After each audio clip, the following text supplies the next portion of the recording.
Bismillahirrahmanirrahim. Assalamualaikum warahmatullahi wabarakatuh. Apa kabar semuanya sekalian? Semoga selalu sehat, selalu semangat, sekalipun kita melakukan proses pembelajaran jarak jauh. Baik, teman-teman sekalian, sebelum kita belajar, mari kita mengawali pembelajaran ini dengan membaca doa. Baik, teman sekalian, Bapak akan pandu doa sebelum belajar. Bismillahirrahmanirrahim. Rabbi zidni ilman nafi'a warzuqni fahman wasi'a wa wafiqni amalan salihan mutaqabbala. Artinya, ya Allah, berikanlah aku ilmu yang bermanfaat, pengetahuan yang luas, dan amal saleh yang diterima. Amin ya rabbal alamin. Baik, teman sekalian, adapun yang menjadi tujuan pembelajaran kita pada materi sujud syukur hari ini adalah, yang pertama adalah memahami tata cara sujud syukur, memahami tata cara sujud syukur. Yang kedua adalah mempraktekkan sujud syukur. Ketiga, membiasakan diri selalu bersyukur kepada Allah Subhanahu wa Ta'ala. Jadi ada 3 tujuan pembelajaran kita. Yang pertama adalah memahami tata cara, itu adalah pengetahuan. Kemudian yang kedua adalah mempraktekkan, itu adalah keterampilan. Dan yang ketiga adalah membiasakan diri selalu bersyukur, itu adalah sikap kita kepada Allah Subhanahu wa Ta'ala. Baik, teman sekalian, kita awali pembahasan kita satu demi satu dari pembahasan tentang ketentuan sujud syukur ini. Yang pertama adalah pengertian sujud syukur, Yang kedua, dalilnya apa? Yang ketiga, kenapa kita melakukan sujud syukur, sebab kita melakukan sujud syukur. Dan yang keempat adalah bagaimana caranya sujud itu dilakukan. Dan yang kelima adalah apa hikmah dengan melakukan sujud syukur. Baik, kita lihat satu demi satu penjelasannya, Apa itu? Sekarang kita lihat gambarnya. Yang pertama itu ada seorang atlet yang melakukan sujud. Tentu sering melihat dalam pertandingan sepak bola, kadang setelah mencetak gol, mereka lari ke pinggir lapangan dan melakukan sujud. Itu kebiasaan yang bisa sering kita lihat terkait dengan sujud syukur. Kita lihat definisinya. Syukur itu apa? Secara sederhana, sujud itu biasa diartikan dengan berterima kasih kepada Allah Subhanahu wa Ta'ala. Jadi ketika orang bersujud, jadi sujud syukur itu adalah sujud yang dilakukan sebagai ungkapan terima kasih kepada Allah Subhanahu wa Ta'ala karena kita mendapatkan kenikmatan dari Allah atau terhindar dari sebuah bahaya. Jadi perkara mendapatkan kenikmatan, dan yang kedua adalah terhindar dari bahaya atau musibah. Itu definisi sujud syukur. Sekarang apa dalilnya? Apa dalilnya? Apa dasar hukumnya kita melakukan sujud syukur? Apa dasar hukumnya sehingga sujud itu tidak dilakukan? Apakah pernah dilakukan oleh Nabi Sallallahu Alaihi Wasallam? Kita lihat hadisnya. An Abi Bakr. Anna Nabi Sallallahu Alaihi Wasallam kana iza atahu amrun yasurruhu aw busyra bihi harra sajidan syukran lillah. Ini dari hadis Nabi Sallallahu Alaihi Wasallam.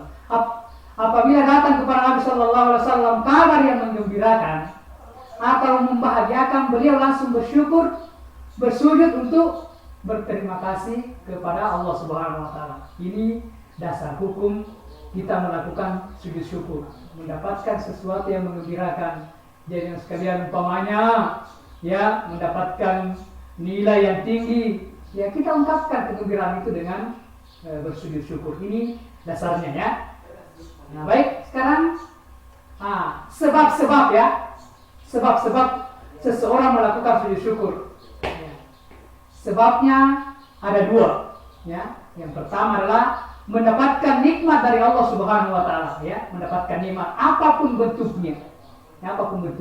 Nikmat yang besar, nikmat yang kecil, kita syukuri dengan bersujud, sebagai ungkapan daripada rasa syukur kita kepada Allah Subhanahu wa taala. Kemudian yang kedua adalah terhindar dari bahaya, ya, terhindar dari musibah. Ya, misalnya ya ada yang naik kendaraan, ya, terjadi kecelakaan tetapi beliau selamat, kita selamat dari bencana itu juga kita bisa melakukan sujud syukur, ya.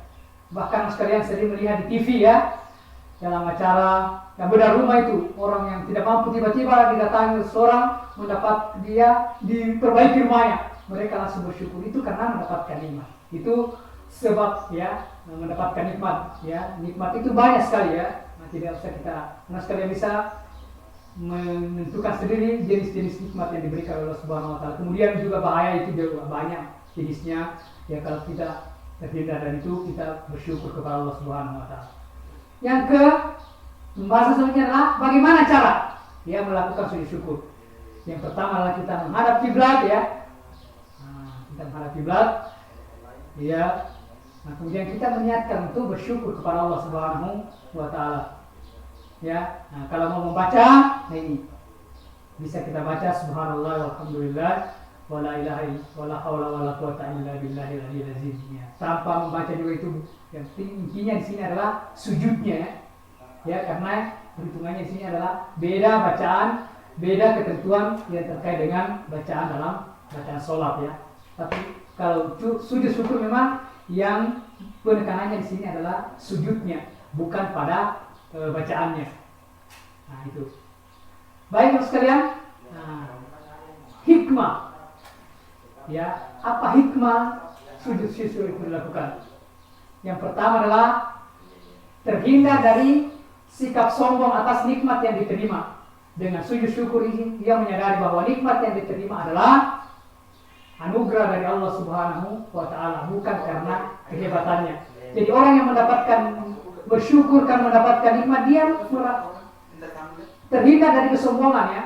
Karena mereka menyadari bahwa itu nikmat dari Allah, bukan karena kehebatannya, ya, bukan karena kemampuannya, kehebatan yang dimiliki, ya, bukan karena, tetapi dia selalu mengembalikan bahwa ini adalah nikmat yang diberikan oleh Allah Subhanahu wa taala.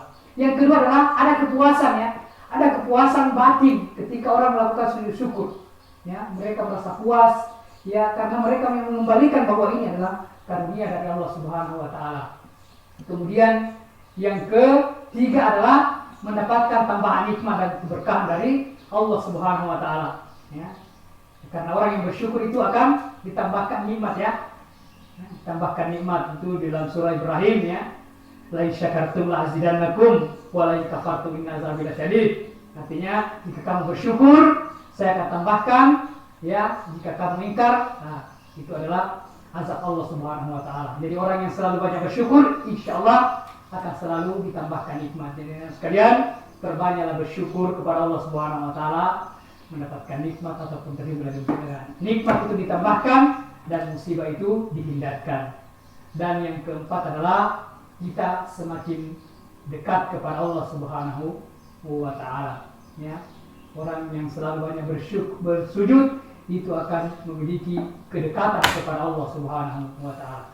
Baiklah sekalian, itu penjelasan tentang materi sujud syukur, ya. Nah, sekarang ya kita lihat dulu beberapa pertanyaan sebagai ujian bagi sekalian sejauh mana penguasaan terhadap materi yang kita pelajari, ya. Nah, sekalian bisa lihat, yang pertama adalah apa itu sujud syukur, ya. Kemudian yang kedua, sebab-sebab sujud syukur. Ketiga adalah bagaimana tata cara melakukan sujud syukur, dan yang keempat adalah hikmah sujud syukur. Ya sekalian, inilah materi kita pada pertemuan kali ini. Semoga bermakna, ya, sekalian.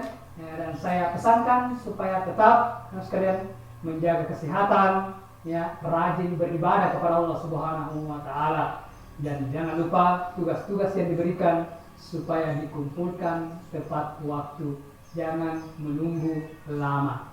Demikian sekalian, saya akhiri pertemuan ini dengan hamdalah, alhamdulillahirabbil alamin, wassalamualaikum warahmatullahi wabarakatuh.